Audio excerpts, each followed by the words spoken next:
Welcome to TGIF.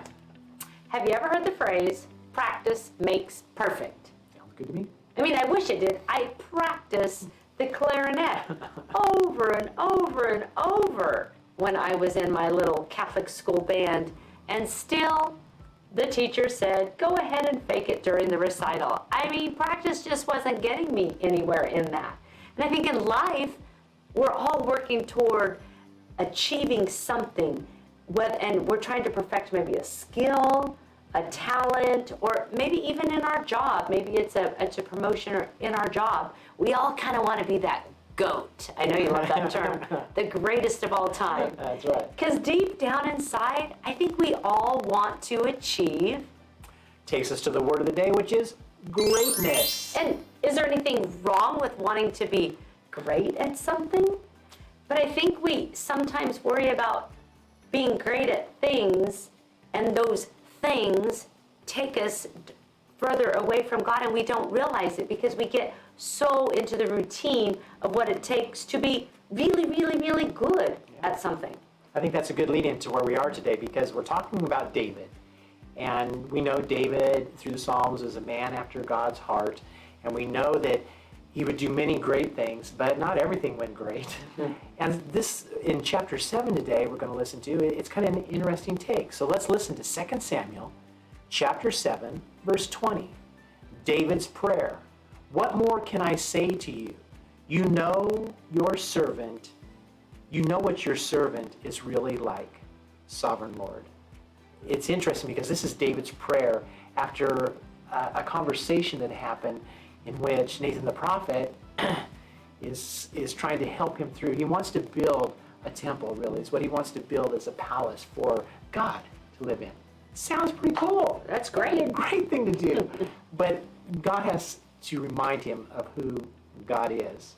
And so through this, David then ends up in this prayer time where he's like, okay, God, you know me.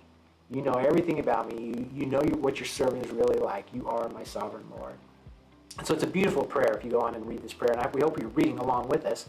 But sovereign is one word that sometimes I don't think we use in our language today, our vocabulary. But when we're talking about the Bible and God, it's one that's really focuses on the one, right? The one who has unlimited power, and there's no limitations to what God can do. So God could build a house for himself any moment he wants. Does he really need you or I to build him something? No, he doesn't.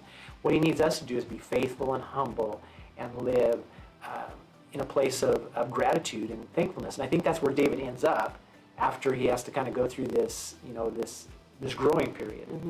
And so David understands greatness and where greatness lies. It's in God. It's fully in God. God, you are great, and you are the one that carries all greatness. And you've done these great things for me. That's what I like about this prayer. He really goes on to say all these great things he's done.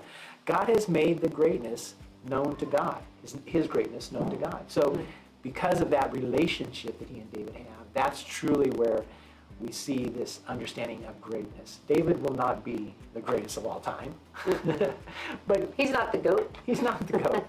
And God really reveals how he's to live and walk with him. So I think in our world that we live in, trying to tackle things, I mean, sometimes we want to do something for God. Something really great for God. Great things for God, absolutely. We have to really make sure that that's what God needs us to be doing. And I think that's the rub. Have you gone to God first and say, God, where do you need to use me? And where do you want to use me?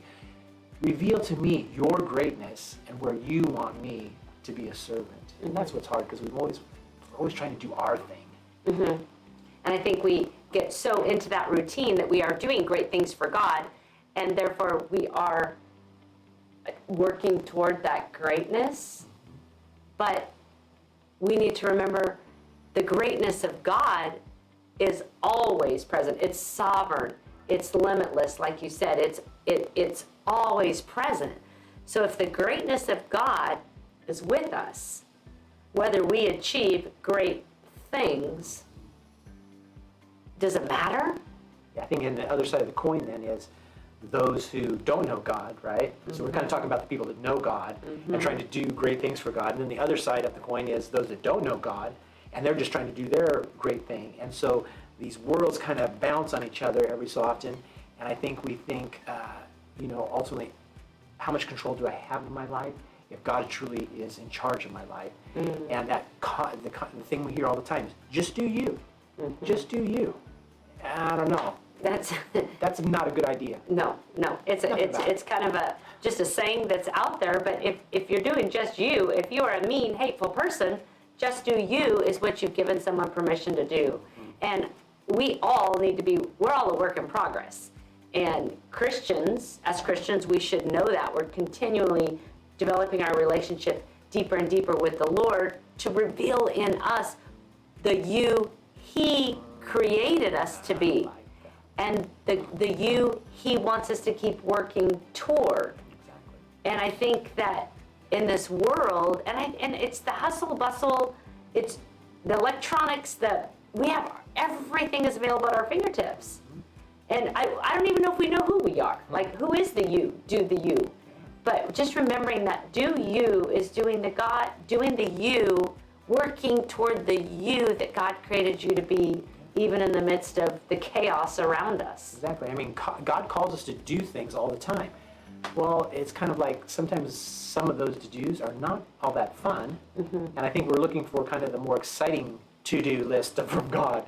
Or if you don't know God, you're just always looking for something more exciting to do. And sometimes God calls us to some very humble walks, very kind of lowly places, even lonely places, of just spending time in His Word. And you don't have to be, the greatest out there, but rather living and breathing and understanding that walking with God, you're walking with the greatness of God. When you're walking with God, it's like, to me, anything great that happens in your life is because of what God did, not because of what you did. And so if anything, the closer I get to God, I see His greatness more and more in the world that He wants me to work in. And so some of these humble things that aren't very flashy or cool to do are hard. And that's kind of where the verse that we have today, that prayer, that's where David was, in that humility. And I love when he said, your servant. I mean, why do we think we need to tell God, what we're struggling with? I mean, yes, we make the requests known. We know that, yes, but if he truly knows us, your servant's heart.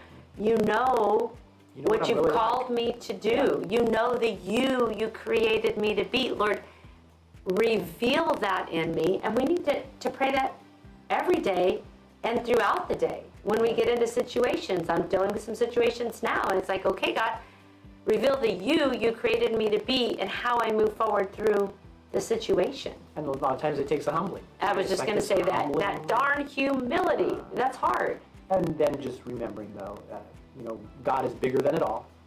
And God can change the heart of the other person, or God can even change your heart. So there's this ebb and flow of what God wants to do in and through us all the time. Absolutely. So the great things in our life will come because the greatness of God is present. It doesn't mean the things that will come will always be the good things we see now, because we know He has the bigger plan. We know He sees the full story. So when we go through the hardship, the death, the loss, the disease, that's not great. But God's greatness is present, working in and through you each step of the way in perfecting that greatness that He's calling you to be, because Christ is in you. So the question is, God's greatness rubbing off on you? Or are you still a little bit stuck in your greatness, the things maybe you achieved prior to retirement, or what you've done or given? All of those things. I'm great. I mean, I think I'm a great Gigi. I think I'm the best Gigi, and you're the best Pops. But we get into the worldly of that sense, but I want God's greatness to rub off on me so that it pulls out of me who created me to be. So everywhere you go, everything you do and everything you say this week, ask yourself, is God's greatness rubbing off on me here, or am I a little bit stuck in my just do you greatness? Make it a great week. You can go ahead and read 2 Samuel chapters 11 through 19, and you'll be ready for next time. And you can always go back and catch up and join us at any point. Talk to you soon. Bye.